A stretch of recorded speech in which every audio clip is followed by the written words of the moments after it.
یہ قرآن وہ کتاب ہے جو چیخ کر ڈنکے کی چوٹ پر اعلان کر رہی ہے، چیخ چیخ کر کہہ رہی ہے، سنو، چیلنج کر رہی ہے دنیا والوں کو۔ اللہ رب العالمین نے فرمایا وَإِن كُنتُمْ فِي رَيْبٍ مِّمَّا نَزَّلْنَا عَلَىٰ عَبْدِنَا فَأْتُوا بِسُورَةٍ مِّن مِّثْلِهِ وَادْعُوا شُهَدَاءَكُمْ۔ آئے لوگو، اگر تمہیں اس کتاب کے بارے میں، اس قرآن کے بارے میں ذرہ برابر رائی کے دانے کے برابر بھی اگر شک ہے، ذرہ برابر بھی سرسوں کے دانے کے برابر بھی اگر شک ہے، یہ محمد نے اپنے پاس سے بنا لی۔ اگر تمہیں ڈاؤٹ ہے کہ یہ اللہ کی طرف سے نازل کی ہوئی کتاب نہیں ہے، یہ محمد اور اس کے ساتھیوں نے بنا لی، اگر تم یہ سمجھتے ہو تو میں تمہیں چیلنج دیتا ہوں فَأْتُوا بِسُورَةٍ مِّن مِّثْلِهِ، تو قرآن کی سورت کی طرح ایک ہی سورت بنا لاؤ۔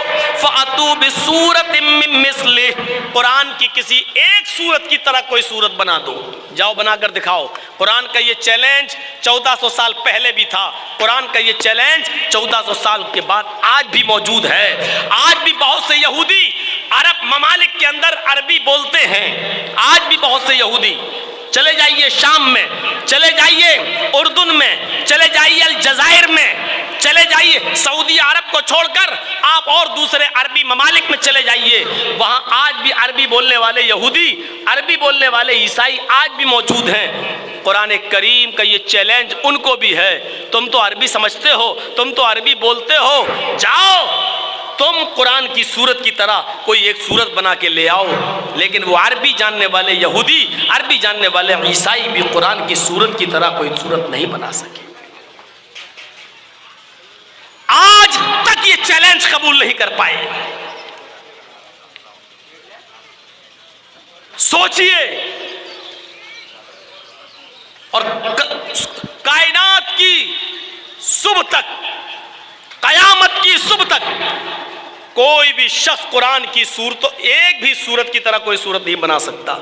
اور سورہ بقرہ کی طرح 2.5 پارے کی صورت نہیں کہا اللہ تعالیٰ نے، بِسُورَةٍ نکرہ استعمال کیا، چھوٹی سے چھوٹی قرآن کی صورت کی طرح کوئی صورت بنا کے دکھا دو۔ اور قرآن کی سب سے چھوٹی صورت کون سی ہے؟ اِنَّا أَعْطَيْنَاكَ الْكَوْثَرَ فَصَلِّ لِرَبِّكَ وَانْحَرْ إِنَّ شَانِئَكَ هُوَ الْأَبْتَرُ۔ اللہ چیلنج دے رہا ہے، 2.5 پارے کی صورت سورہ بقرہ کی طرح نہیں، اس صورت اِنَّا أَعْطَيْنَاكَ الْكَوْثَرَ فَصَلِّ لِرَبِّكَ وَانْحَرْ إِنَّ شَانِئَكَ هُوَ الْأَبْتَرُ، جاؤ اتنی چھوٹی صورت کی طرح کوئی صورت لے آؤ۔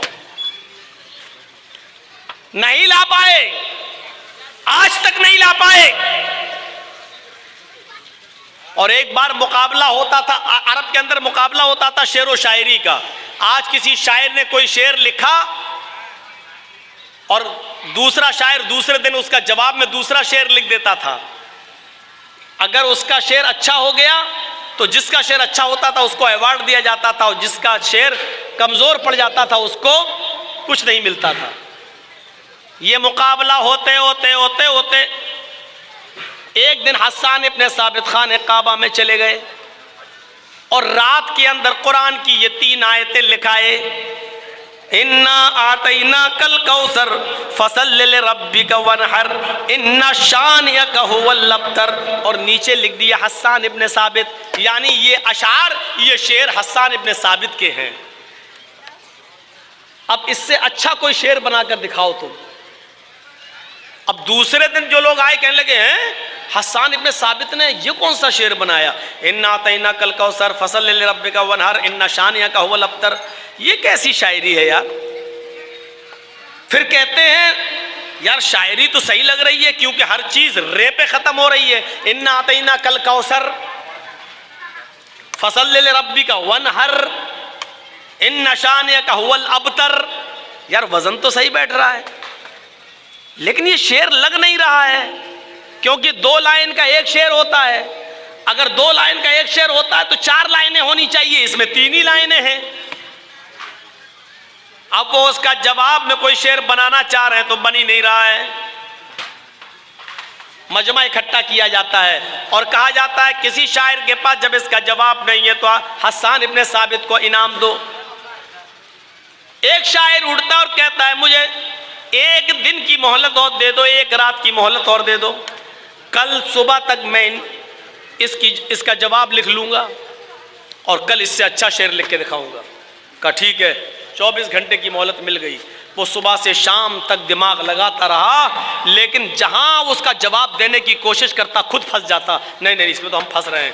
پھر جواب دینے کی کوشش کرتا، نہیں پھنس رہے ہیں۔ اس نے رات بھر کھوپڑی لگائی لیکن جواب نہیں آیا، تو پھر آخر میں اس نے کیا کیا، ایک چوتھی لائن انہی 3 لائنوں کے پیچھے، 3 لائنوں کے نیچے ایک چوتھی لائن اس نے اپنی طرف سے لکھ دی۔ صبح ہو کے جب لوگ آئے، پوچھا کہ بولو کچھ کیا؟ جواب دیا کہ ہاں دیا۔ کہا کیا جواب دیا؟ کہا کہ حسان ابن ثابت کے اشعار کمپلیٹ نہیں تھے، 2 لائن کا ایک شعر ہوتا ہے، وہ 3 لائنیں تھیں، اس لیے میں نے چوتھی لائن بڑھا کر 2 شعر بنا دیے ہیں۔ 2 لائن کا ایک شعر تو 4 لائنوں کے 2 شعر، میں نے چوتھی لائن اپنی طرف سے بڑھا دی جو ناقص تھی، جو کمزور تھی، یعنی وہ اشعار جو حسان ابن ثابت نے بنائے وہ کمزور تھے، میں نے اس کو مکمل کر دیا۔ جب لوگ اندر جاتے ہیں تو کیا دیکھتے ہیں؟ اِنَّا أَعْطَيْنَاكَ الْكَوْثَرَ فَصَلِّ لِرَبِّكَ وَانْحَرْ إِنَّ شَانِئَكَ هُوَ الْأَبْتَرُ، تو اپنی جگہ پر لکھا ہے، لیکن اس شاعر نے حسان ابن ثابت کے ان 3 اشعار کے نیچے جو لائن بڑھائی تھی اس میں اس نے اپنی کمزوری کا اعتراف کیا تھا، اور اس نے چوتھی لائن میں یہ لکھا تھا مَا هَذَا کلام البشر، اس نے بھی چوتھی لائن رے پہ ختم کر دی۔ اِنَّا أَعْطَيْنَاكَ الْكَوْثَرَ فَصَلِّ لِرَبِّكَ وَانْحَرْ إِنَّ شَانِئَكَ هُوَ الْأَبْتَرُ، اس شاعر نے نیچے لکھ دیا مَا هَذَا کلام البشر، یعنی اوپر والی یہ 3 لائنیں کسی انسان کا شعر ہو ہی نہیں سکتی، کسی انسان کا کلام ہو ہی نہیں سکتا۔ حسان جھوٹ بول رہے ہیں، یہ حسان کے اشعار ہیں ہی نہیں، یہ تو کسی انسان کا کلام لگ ہی نہیں رہا۔ عرب کے سب سے بڑے شاعر نے اس بات کا اقرار کیا، پھر حسان کو بلایا، حسان تم جھوٹ بول رہے ہو، یہ اشعار تمہارے نہیں ہیں۔ حسان ابن ثابت مسکراتے ہوئے کہتے ہیں تم بالکل ٹھیک کہہ رہے ہو، یہ ہمارے اشعار نہیں ہیں۔ دیکھنا چاہ رہا تھا کہ کون ہے جو اس کا جواب دے سکے، تم نے خود اس بات کا اعتراف کر لیا کہ کسی انسان کا کلام نہیں ہے۔ واقعی یہ اوپر والی 3 لائنیں انسان کا نہیں، تنزیل من رب العالمین، یہ اللہ رب العالمین کی طرف سے نازل کیا ہوا کلام ہے، یہ اللہ رب العالمین کی طرف سے اتارا ہوا کلام ہے۔ میرے پیارے ساتھیو، یہ قرآن بڑی عظیم کتاب ہے۔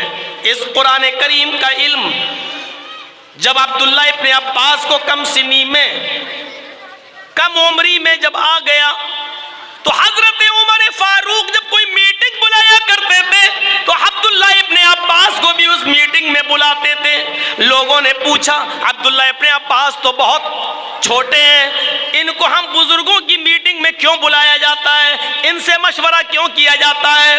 تو حضرت عمر نے جواب دیا انہ عالم بکتاب اللہ، یہ اللہ کی کتاب یعنی قرآن کے بڑے عالم ہیں، ہم سے زیادہ علم رکھتے ہیں، قرآن کے بہترین جاننے والے ہیں، قرآن پر ان کا بہترین علم ہے۔ قرآن کے علم کی وجہ سے کم عمری میں حضرت عمر فاروق ان سے مشورہ مانگا کرتے تھے کہ مشورہ دو۔ میرے بھائیوں، یہ قرآن کی برکت ہے، قرآن کی برکت۔ اس قرآن کی برکت کو سمجھنے کی کوشش کرو۔ ان حافظوں نے یہی قرآن پڑھا ہے، یہی قرآن سیکھا ہے، اسی قرآن کا حفظ کیا ہے، اس قرآن کو اپنے سینے میں انہوں نے محفوظ کیا ہے۔ اب یہ پوری قوم کی ذمہ داری ہے میرے بھائیوں، ان حفاظ کی آپ کتنی عزت کرتے ہیں۔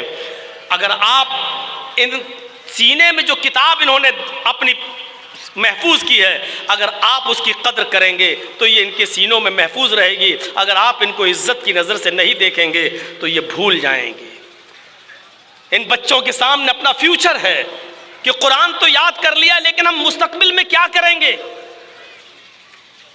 آج روزی روٹی سے جڑے ہوئے تمام مسائل ہیں، اس لیے ان بچوں کی ناقدری نہیں ہونی چاہیے۔ یہ قوم کی ذمہ داری ہے کہ ان بچوں کو قدر کی نظر سے دیکھیں۔ آپ کی ذمہ داری ہے کہ ایسے ادارے بھرپور تعاون کریں تاکہ ان اداروں سے حافظ کے ساتھ ساتھ عالم بھی بن کر نکلے اور پورے ملک کے اندر اور پورے ہندوستان ہی نہیں پوری دنیا کے اندر اسلام کی روشنی کو پھیلائیں۔ آج اسلام ایک لاچار سا نظر آ رہا ہے، سسکیاں لے رہا ہے، آج جگہ جگہ پر ہمارا مذاق اڑایا جا رہا ہے، کبھی حجاب کے اوپر اسکولوں میں پابندی کی شکل میں، کبھی ہماری داڑھی کا مذاق اڑاتے ہوئے ڈمریا گنج سے چناؤ لڑنے والا ایک بی جے پی کا نیتا کہتا ہے کہ ایسا ووٹ دو کہ ان ملوں کی داڑھی کو ہم پیچھے گھسیٹتے ہوئے ان کی چوٹی میں ہم ملا دیں اور ان کو ہم تباہ و برباد کر دیں۔ اس طریقے سے ہمارا مذاق اڑایا جا رہا ہے اور الیکشن کمیشن کوئی ایکشن نہیں لیتا ہے، کیونکہ پورا میڈیا، پورا الیکشن کمیشن، پورا سسٹم اس وقت ایک ہجڑے کی طرح کام کر رہا ہو۔ میرے بھائیوں، ایسے موقع پر اگر ہم نے علماء کو عزت کی نظر سے نہیں دیکھا، ان حفاظ کو عزت کی نظر سے نہیں دیکھا، ان اداروں کو عزت کی نظر سے نہیں دیکھا، تو وہ اپنے منصوبوں میں کامیاب ہو جائیں گے۔ وہ یہی تو چاہتے ہیں کہ ہمارے مدرسوں کو بند کیا جائے، وہ یہی تو چاہتے ہیں کہ مدرسوں سے پڑھنے والے علماء کو ختم کیا جائے، حفاظ کو ختم کیا جائے۔ آپ ان مدرسوں کا اتنا تعاون کیجئے، اتنا تعاون کیجئے کہ ان ناپاک اور زہریلے لوگوں کے سپنے کبھی پورے نہ ہوں، اور ہم یہ کہہ سکیں جو قرآن نے کہا تھا اِنَّا نَحْنُ نَزَّلْنَا الذِّكْرَ وَإِنَّا لَهُ لَحَافِظُونَ۔ اللہ نے کہا اس قرآن کو ہم ہی نے اتارا اور ہم ہی اس کی حفاظت فرمائیں گے۔ حفاظت ان مدرسوں سے ہوگی، حفاظت اس قرآن کو سینے میں محفوظ کرنے سے ہوگی۔ میرے بھائیوں، 5:46 پر آپ کے یہاں اذان کا وقت ہے، 5:41 ہو چکے ہیں۔